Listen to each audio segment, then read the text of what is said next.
আলু করছেন আপনারা প্রচুর দেখলাম। এবার মুই আগতে কই দেশ এবার দাম পাবেননি, এত আলু করেছেন সারা ঠাকুরগা যে কঠিন হবে দাম পাওয়া। এইটা দোষটা আপনাদের না, এই দোষটা হচ্ছে সরকারের কৃষি বিভাগের। এইবারকার ভোটটাতে কোনো জালিয়াতি, চাতুরি, জবরদস্তি কোনো কিছু হওয়ার সম্ভাবনা নাই। কেন?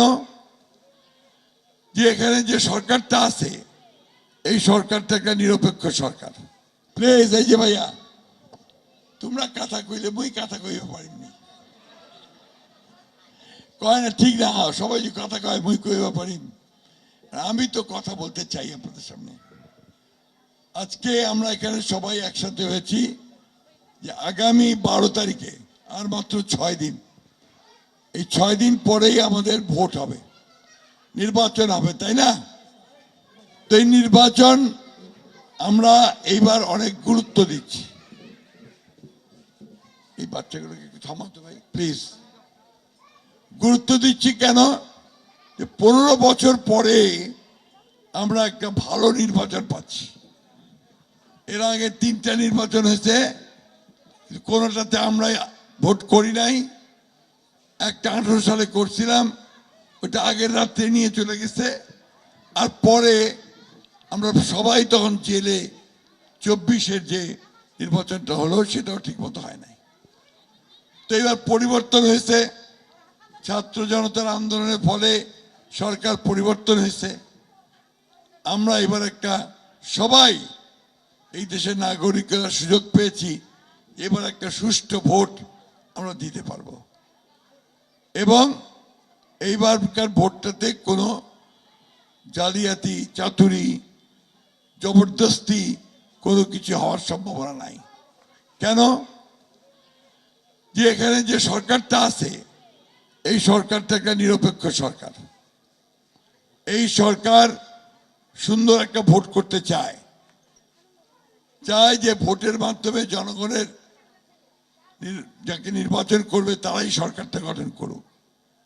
সেনাবাহিনী নিরপেক্ষ নির্বাচন চায়, জনগণ চায়, আমরা রাজনৈতিক দলগুলো নিরপেক্ষ নির্বাচন চাই। সুতরাং এইবার সম্ভাবনা খুব বেশি যে এবার একটা সুন্দর নির্বাচন হবে। তা আমরা তো সবাই চাই যে আমার ভোটটা আমি দিব, যাকে খুশি তাকে দিব, তাই না? আমার মনটা যাকে চাইবে আমি তাকেই দিব, ঠিক তো? তাহলে এইবারকার ভোটের মধ্যে দিয়ে আমরা যদি একটা সুন্দর সরকার গঠন করতে পারি, যারা আমাদের দেশের স্বাধীনতাকে রক্ষা করবে, গণতন্ত্রকে রক্ষা করবে, আমার দেশের মানুষের কল্যাণের জন্য, তার আয় ইনকাম বাড়ানোর জন্য বিভিন্ন পথ বের করবে এবং দেশে একটা সুশাসন ব্যবস্থা করবে, ন্যায় বিচারের ব্যবস্থা করবে, আইন শৃঙ্খলা পরিস্থিতি ভালো রাখার ব্যবস্থা করবে।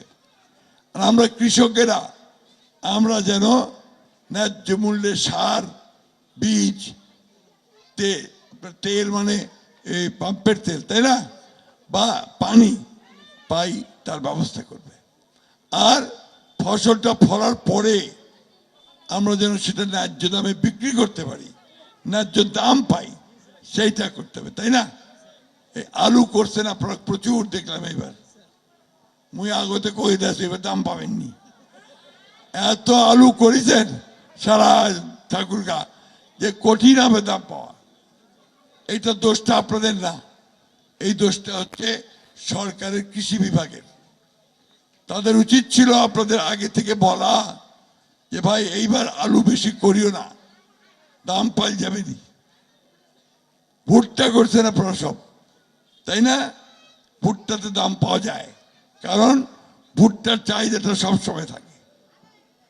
এই যে মুরগির খামার হয়েছে আপনাদের ইয়াকুবপুর, এরকম 21টা খামার হয়েছে ঠাকুরগাতে। ফলে আপনারা এখানে ভুট্টা চাষ করতেছেন।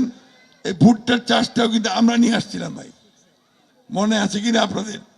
এখানে কাজী ফার্ম সাহেব ওনারা আসার পরে কাজী ফার্মের ইয়াকুবপুরে হলো, তারপরে আমরা এখানে ভুট্টার চাষ শুরু করলাম। তখন আমি কৃষি প্রতিমন্ত্রী ছিলাম। আমাদের